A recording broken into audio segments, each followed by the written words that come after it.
Perspective shift is everything.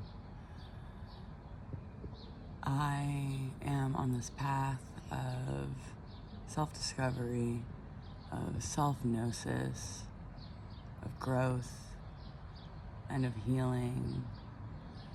And when you really choose to take that on, that means being willing to face the full breadth of the human experience, you know? The good, the bad, and the ugly, the uncomfortable, the difficult. And what helps is shifting perspective.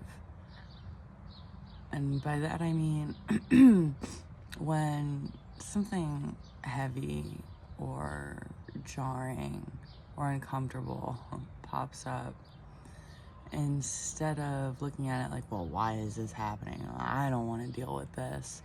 Look at it as an opportunity to get to know yourself better, to understand parts of yourself better, to grow. Because we can't grow and understand ourselves better without being willing to face these heavier, more difficult things. And pain and discomfort, they are a part of life, so we shouldn't avoid them.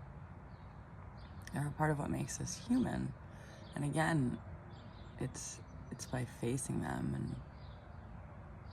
And enlightenment isn't about rejecting or ignoring the darkness. It's about shining light onto it to make it conscious.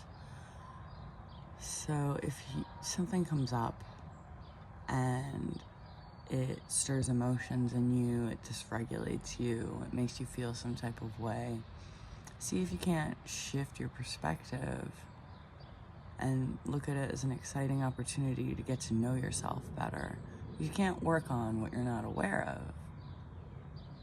And you can see I'm looking very tired today. So I went to my first EDM show in about a year. My first since parting with my ex. And it was such an awesome experience. I had a great time.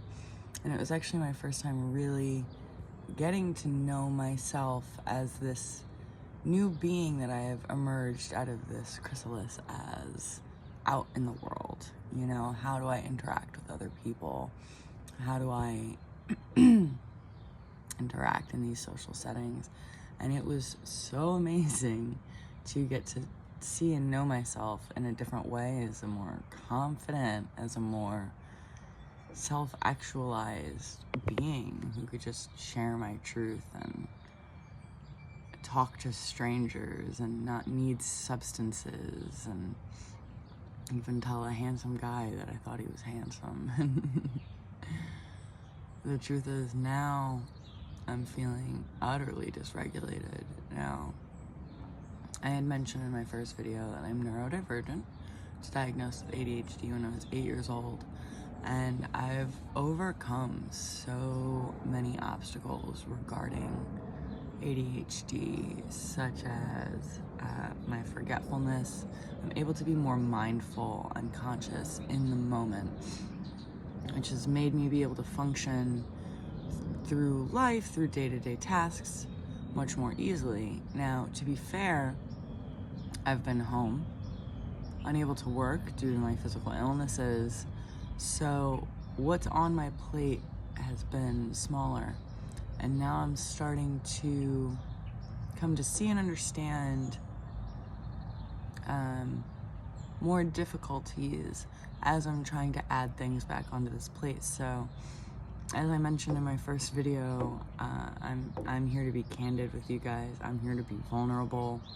I think authenticity is the most powerful frequency in the universe. We cannot have unconditional love without it, because we can't have unconditional love while we're rejecting parts of ourselves. So I'm here to be like fully candid, fully vulnerable with you guys right now. I look tired, I feel tired. I'm not gonna hide that from the world. I'm not going to try to pretend that I look or feel perfect all the time, that I've got it all figured out, because I'm coming home to myself and I'm really trying to encourage everybody to do the same thing. So a difficulty that I'm realizing now that I'm trying new things in this new version of me, so a difficulty that I realize I still have as a person with ADHD, or two, I suppose I should say, is that exciting hyperfixation thing and RSD, which is rejection sensitivity dysphoria. So I was bold, I was brave. There was a handsome guy. I told him I thought he was handsome. We exchanged numbers and we were texting quite a bit. And it was extremely exciting because there are certain things that I'm looking for in my next relationship that I didn't necessarily think I would find in somebody that I met at an EDM show. Especially, you know, as me being a sober person. And he seemed to check those boxes. Now, again, the situation is very much in its infancy and I have no expectations of it. I don't know this dude. But yesterday, the day after the show, I was so excited from the show, and I was so excited from this like new potential romantic connection, that instead of resting and caring for my body with nurturing foods and things that are going to help me on my gut health healing journey, I had multiple cups of coffee with coconut cream, which really sent my tummy into a tailspin, okay? Some of the things that have become daily tasks for me did not get accomplished. I just sort of threw it to the wind, and it's interesting because, as I mentioned, I've become a lot more conscious. So when we become more conscious, it doesn't always necessarily immediately negate these behaviors, but it's a good first step, right? Because we're aware of them. So as I was doing all of this, I was incredibly aware that I was doing it and allowing it anyway. I was like, it's just a day. I'm just gonna be wild today. I'm all excited and fired up, you know? And I really hurt my belly, so I was not feeling good. And then our conversation abruptly ended, and I haven't heard from the guy in a while. And that is causing a new sort of emotional dysregulation. And I'm like, what's happening to me right now, you know? I have come so far in loving myself and like not really feeling like I need validation externally, you know? Like the fact that I can just come and post videos looking sleepy and not my best, like, you know, on my TikTok channel, I'm shocked that people are engaging with my videos. I don't sit there all day checking that, you know, I just check when I post my next video. And that's a huge step from who I was years ago, you know, someone who needed, you know, if years ago I had made a channel, I would have been checking throughout the day, like, do people like my video? Do people care? You know, like, so really I see the evidence in ways that I have disengaged from needing this external approval. But when it comes to this situation, it's showing me things about myself that I did not realize were there. And it's wildly uncomfortable. It's not pleasant, but I'm facing it head on with curiosity, with this perspective shift as, all right, cool, this is an opportunity to get to know myself and hopefully heal aspects of myself or learn coping skills to work through this, because it is so utterly important to me to be able to stay regulated and true to myself as I grow and expand in my life.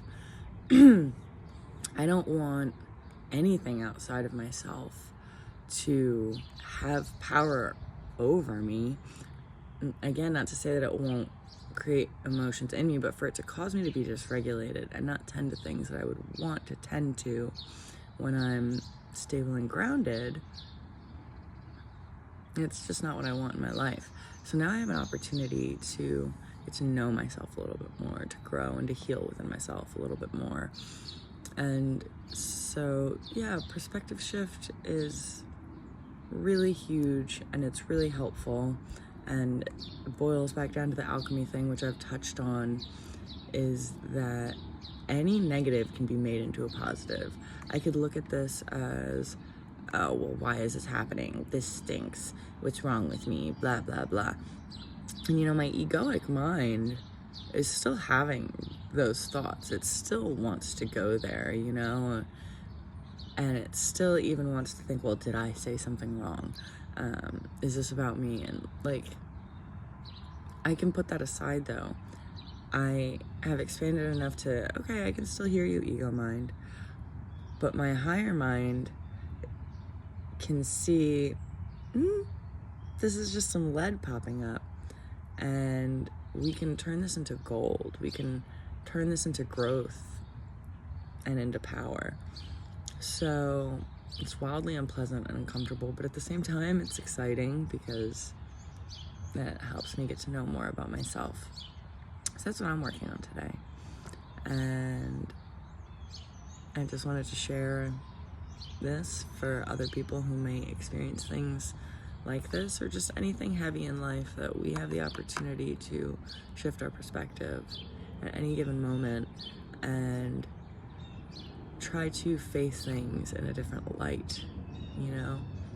And as long as we're not rejecting or pushing things away, as long as we can be honest with ourselves about how we feel, we can address it.